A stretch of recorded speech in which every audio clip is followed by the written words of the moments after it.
বৃষ্টিটা আর আসার সময় পেল না, এখনই আসতে হলো।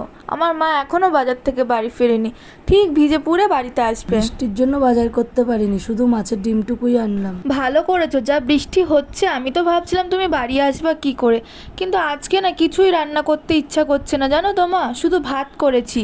তাহলে ডাল কর আর মাছের ডিমের বড়াটা ভাজ, আমার ভিজে ভিজে আর ভালো লাগছে না। আমারও ভালো লাগছে না রান্না করতে। এক কাজ করি, আমি একদিকে ডালটা সিদ্ধ করতে বসিয়ে দিই, আর তুমি তাহলে মাছের ডিমের বড়াগুলো ভেজে ফেলো। ঠিক আছে তাই কর, আমি মাছের ডিমের বড়াটা ভেজে নিচ্ছি। তাহলে তুই রেসিপিটা সবাইকে বলে দে। হ্যাঁ হ্যাঁ, আমি বলে দিচ্ছি। প্রথমেই আমার মা এখানে কিছু মাছের ডিম ভালো করে ধুয়ে পরিষ্কার করে নিয়েছে, তারপর এখানে পেঁয়াজ কুচি, লঙ্কা কুচি, লবণ, হলুদ গুঁড়ো দিয়ে ভালো করে মাখিয়ে নিচ্ছে। তুই আমাকে বেসনের কৌটোটা দিবি? দেখ মিটকেসের মধ্যে আছে।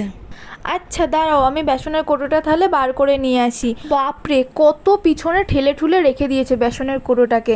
এর মধ্যে ক চামচ দেবো গো মা বেসন? বেশি না, 2 চামচ মতন দে। আচ্ছা ঠিক আছে, আমি 2 চামচ বেসন এর মধ্যে দিয়ে দিচ্ছি। কিন্তু তুমি মাছের ডিমের বড়ার মধ্যে বেসন দিচ্ছ কেন? বেসন দিলে কি হয় মা? বেসনটা দিলে ডিমটা ফুটবে না, ডিমটা ফুটে তাহলে আর গায়ে পড়বে না। ও আচ্ছা, বুঝলাম। তাহলে আমাদের বেসন দিয়ে ডিমটা ভালো করে মাখানো হয়ে গিয়েছে।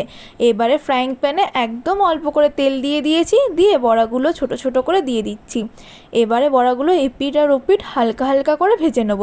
আমরা প্রথমেই পুরো বড়াটা ভেজে নিচ্ছি না, এরকমভাবে সমস্ত বড়াগুলো ভেজে আমরা প্রথমে তুলে রাখবো।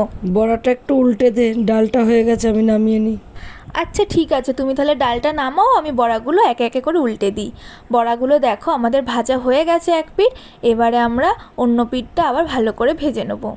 আমরা কিন্তু বড়াগুলোকে দুবার করে ভাজবো, সেই জন্য আমরা প্রথমে অল্প করে তেল দিয়ে ভেজে নিচ্ছি। তোমরা চাইলে একবারেই বেশি করে তেল দিয়ে ছাকা তেলে ভেজে নিতে পারো, কিন্তু তোমরা যদি দুবার করে বড়াগুলো ভাজো না, দেখবে খেতেও খুব ভালো লাগবে। সমস্ত বড়াগুলো আমাদের ভাজা হয়ে গেছিলো আগেই, আমরা অল্প করে তেল দিয়ে ভেজে নিয়েছি। এবারে আরেকটা কড়াইতে একটু বেশি করে তেল দিয়ে দিয়েছি। এবারে আগে থেকে ভেজে রাখা বড়াগুলো ঠান্ডা হয়ে গেছে, ওগুলো এবারে এক এক করে আমরা যখন ভাত খাবো তখন গরম গরম ভেজে নেবো। ব্যাস, তাহলেই রেডি আজকের দুপুরবেলার একদম সিম্পল খাবার, ভাত, ডাল আর মাছের ডিমের বড়া ভাজা। তোমাদের মাছের ডিমের বড়া ভাজা কাদের কাদের ভালো লাগে অবশ্যই কমেন্ট করে জানিও। আমার তো শুধু শুধু খেতে খুব ভালো লাগে। আমাদের মামের এরকম ভিডিও তোমাদের কেমন লাগছে অবশ্যই কমেন্ট করে জানিও। ভালো লাগলে লাইক করো, শেয়ার করো আর আমার চ্যানেলটা সাবস্ক্রাইব করে দিও।